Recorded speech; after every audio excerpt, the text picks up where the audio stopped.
Welcome to the Carriker Chronicles, the People Show, checking the pulse of a very excited Husker Nation, brought to you by DPS Concrete Construction. Check them out at dpsconstruction.net. Ladies and gentlemen, it's like there's nothing going on in Nebraska, like the volleyball team, the football team, other sports. There's nothing to talk about. Oh my God, it was mayhem yesterday. So I know a lot of people's phones were blowing up. Mine was no different. Adam, what are you hearing? Adam, what's real? Adam, what's legit? I tend to be slow to get things out because I try to put the emphasis on being accurate, things of that nature. So there's been tons of videos put out, a lot of people doing a really good job. Here are my thoughts, because there's nothing to talk about in Husker football. All right, real quick. If you are as excited as I am, okay, about a guy like Dylan Raiola, who's been the #1 quarterback, #1 recruit for most of his recruiting life, we'll call it, okay, Kyle McCord, who's a former 5-star quarterback, a former Ohio State starting quarterback, and Julian Fleming, former Ohio State wide receiver, and the #1 wide receiver in 2020, looking like they're trending towards Nebraska. If you're as excited as I am about that and you haven't yet done so, then hit that subscribe button and never miss anything on the Carriker Chronicles. Now, if you think Matt Rhule and the Huskers will land at least 2 of those players I just mentioned, smash that like button. Okay, and we're going to talk about kind of who's trending where and all this and that, because we know Dylan and Kyle are kind of trending towards Nebraska. It's been a little bit more quiet on the Julian front, but I'll get to that in just a minute. Now, Dylan Raiola, okay, if you didn't know, the #1 quarterback and #1 player in the recruiting class since he was a freshman. Now you go to ESPN's, I always look at the most up-to-date things, ESPN's top 300 rankings. He's currently the 8th ranked player in the country. Okay, now what's interesting is the top 1 through 10 players all have a grade of 91. I thought that was interesting, but he's graded 8th, ESPN's top, ranked 8th player in the country. The #2 quarterback, okay, and the #1 pocket passer in the country, currently right here as we stand right now.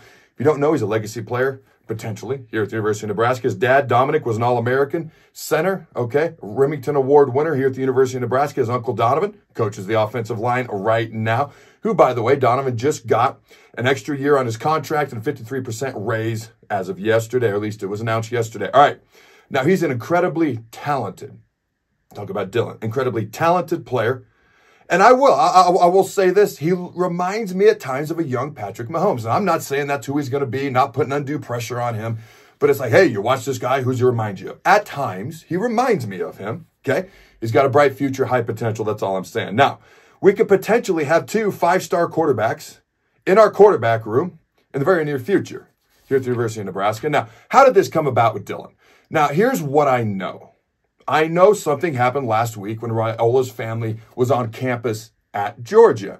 Not sure exactly what, okay? Now, I know I watched Corn Craze video, okay? Connor Hayden, go check it out. Check out his channel if you'd like.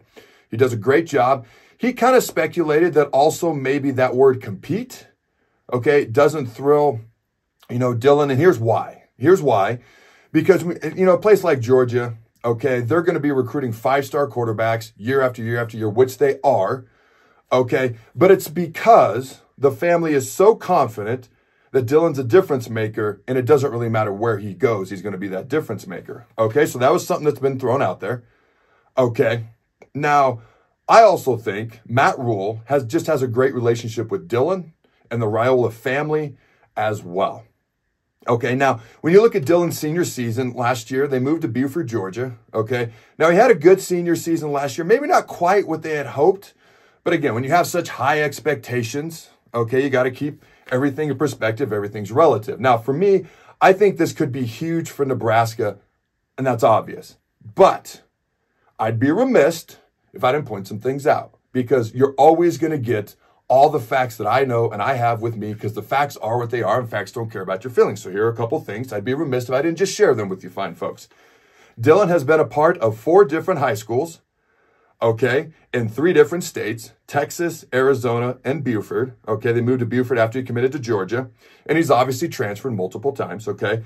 Now, he originally committed to Ohio State. Then he committed to Georgia. Now he could possibly flip his commitment again to Nebraska. I'm as excited as anybody that he might come. But like I said, I got to share all those facts with you as well. Just keep that in mind. And I will bring up Daniel Kalen. I did an interview with him. He impressed me mightily in the interview, by the way. Go back and check it out on this YouTube channel if you haven't seen it. I really like him. And I hope Husker fans appreciate him. He flipped immediately from Missouri to Nebraska as soon as Raiola committed to Georgia. He wants to be a Husker. He wants to play here. He's from Nebraska. Okay, and then he peer recruited a bunch of guys. He listed a whole slew of guys when I asked him, who have you peer recruited or helped peer recruit to Nebraska? Okay, in that interview. And I don't want to say he helped save the class, but he had a major impact on getting more guys to come to this class. And he's actually the first Elite 11 quarterback from Nebraska that we've ever had. Okay, he's a smart, accurate player. Now, all I'm saying, and who knows how all this is going to play out, it's exciting times. Okay, I want a quarterback competition. I just do. Okay, obviously we want talent. We clearly didn't have a true quarterback battle last year. I feel like that's easy to say. When your day one starter, okay, is probably the third best quarterback on your roster, which is what happened last year, and the guy who was on your scout team, running your scout team a good portion of the year, probably was the best quarterback you had on the roster by the end of the year. We clearly didn't have a quarterback battle, a true competition last year. Now, I love what Matt Rhule and his staff are doing right now. How can you not? Okay, but we got to get it right this year. We need a true quarterback competition. All right, I'm always adamant about competition. It's that simple for me. I've always been that way. I have said I don't care who you are when you walk through the door. Once you sign and you're walking through the door, what I care about is what you do in the building. You want talent. You want guys with ability. It's, you know, what Nick Saban say the other day? He's not very good at coaching bad players to be good. Okay, I'm paraphrasing, but he said that on ESPN, or a Pat McAfee show, actually. I digress.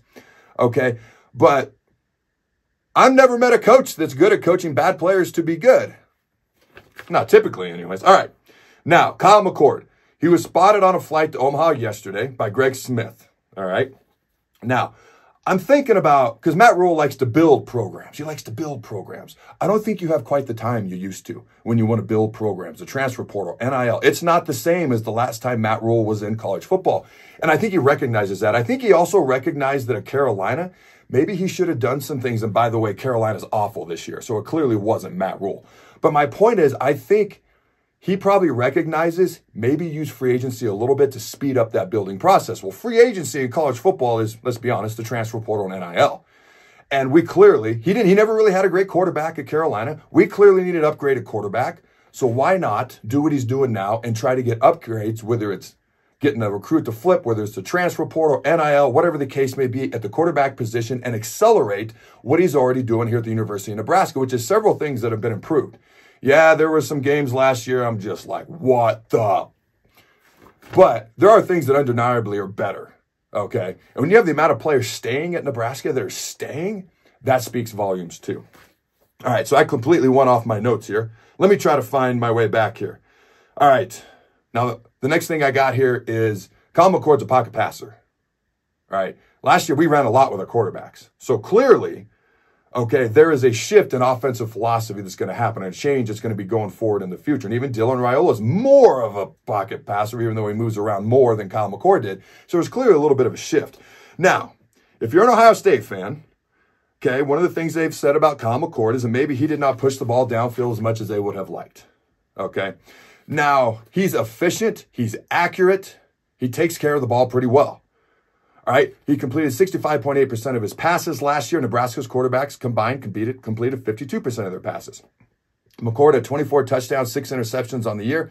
The Husker quarterbacks had a combined 10 touchdown passes thrown and 16 interceptions. And not a single Husker quarterback had more touchdowns thrown than interceptions. And you really want a 2-to-1 ratio. At least, that's a minimum to be considered a decent quarterback. Now, McCord had a 4 touchdown to interception ratio.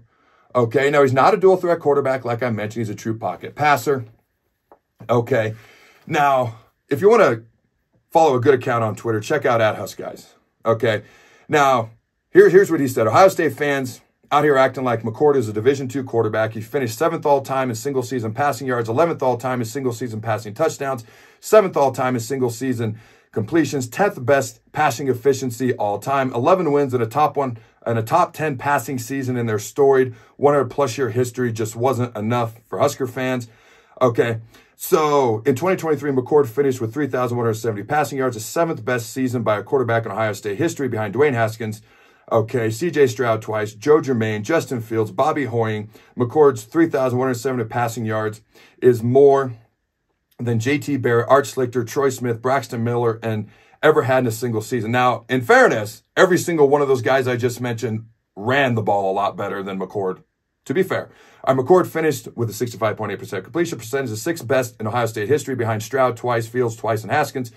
McCord's 24 touchdown passes are tied for 11th most in Ohio State history with Barrett, 2016, Miller, 2013. McCord also had 229 completions, 7th most in school history, 348 attempts, 9th most, and a 161.6 pass efficiency rating, 10th best. Now, here's the deal. They asked him to throw the ball a lot more than they did some of these other quarterbacks, in fairness, because they were dual threat guys. But Nebraska wants to run the ball first, so that'll take a little bit of pressure off McCord.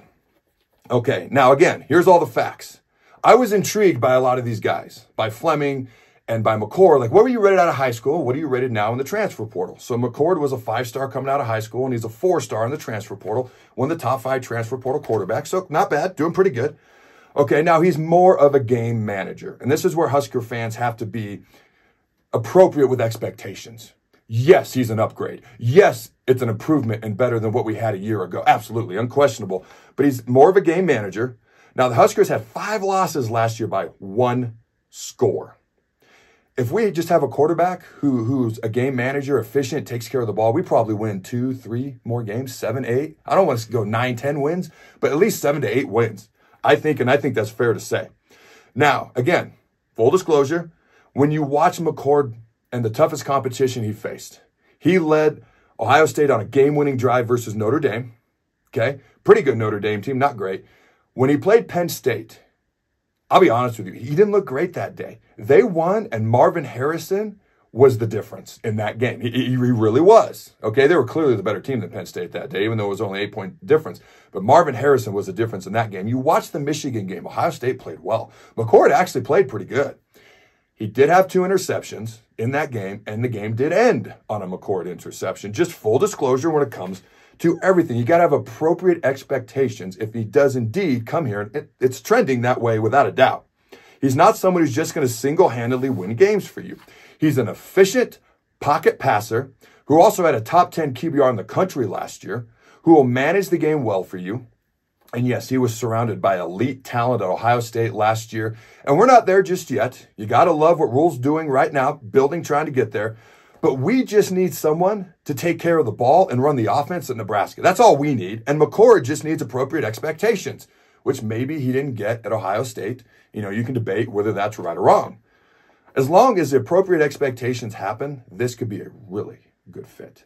All right, random fact I forgot to share about Dylan Raiola that I found out. He's the godson of Matthew Stafford. I just thought that was kind of interesting. Now, again, I want a true quarterback battle, true quarterback competition. Don't forget about guys like Chuba Purdy. I would love for him to stay and keep him. Who knows what's going to happen with that, depending on how all this plays out. Okay, and I absolutely love Heinrich Haarberg. Okay, he could be, if he doesn't stay a quarterback, I know Rhule mentioned him as a quarterback at his season-ending press conference, but he could be potentially a tight end if he doesn't stay a quarterback. I just love the way he plays, or a really big target at wide receiver, potentially. Now, Julian Fleming, former Ohio State wide receiver. Okay, he's going to be a senior, 6'2", 190 pounds. He was the #1 wide receiver in 2020. He's a 5-star in high school. He's now a 3-star in the transfer portal. Okay, but when you're in an Ohio State wide receiving room that includes guys like Marvin Harrison Jr., Mecca Ibuka, easily 2 of the top 4 wide receivers in the country, that could be why he hasn't shown just what he's capable of just yet. Nebraska needs wide receivers, guys that can start day one. We've got talent. We've got speed. We don't have a lot of experience. A guy like Billy Kemp stepped in and was big for us when he was healthy last year. I see Julian as a Billy Kemp, but just maybe even more talented, and I say that with all due respect. The guy can ball. He needs opportunities, and he needs to produce wherever he goes.